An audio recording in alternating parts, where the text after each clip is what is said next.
In the late 1800s, the American West was a place of opportunity and danger. Railroads cut through the frontier, banks rose in dusty towns, and lawmen battled to keep order. But some men lived by a different code. They weren't heroes, they were brothers.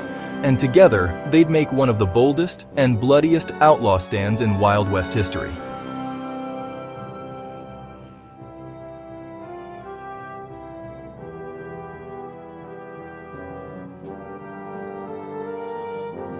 Before they were outlaws, the Daltons were lawmen. Born in Missouri and raised in Kansas, the Dalton brothers, Grat, Bob, Emmett, and Bill, came from a large family of 15 children.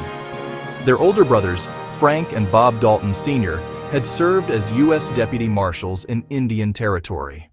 But after Frank was killed in the line of duty, the younger brothers drifted toward a darker path. By 1890, the Daltons had crossed the line.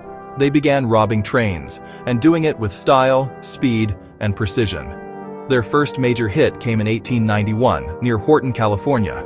But it was their train robberies in Indian Territory that made them infamous. Riding through Oklahoma and Kansas, they struck trains belonging to Southern Pacific and Missouri-Kansas-Texas railroads, sometimes making off with thousands of dollars in gold, silver, and cash. They became national news. The newspapers called them the New James Gang, and the Daltons loved the comparison.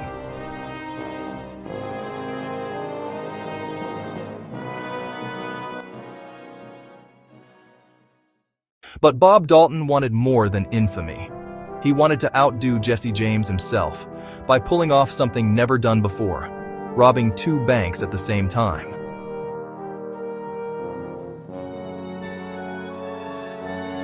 The target? Coffeyville, Kansas, their hometown. A risky move.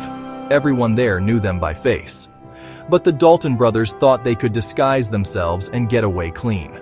On the morning of October 5, 1892, 5 men rode into town. Bob and Grat Dalton, Emmett Dalton, and their partners Dick Broadwell and Bill Power. They tied up their horses in an alley and split into 2 teams. One heading for the First National Bank, the other for the C.M. Condon Bank. But Coffeyville wasn't any ordinary town. A store clerk recognized the Daltons immediately, and within minutes, armed townspeople surrounded the banks.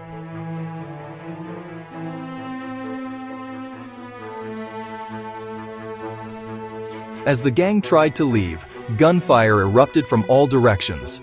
The Dalton gang's last stand had begun.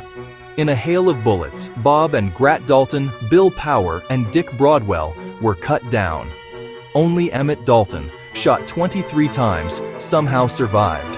The townspeople buried the 4 dead outlaws side by side, and Coffeyville became the place where the Dalton legend ended. Emmett Dalton was sentenced to life in prison, but served just 14 years before being pardoned. When he got out, he wrote books and even acted in a film about his life.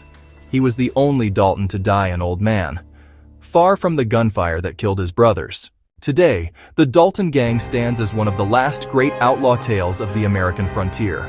Their story marks the end of the Wild West, a time when fame, fortune, and freedom were worth dying for. They were brothers, bound by blood, driven by pride, and destroyed by their own legend.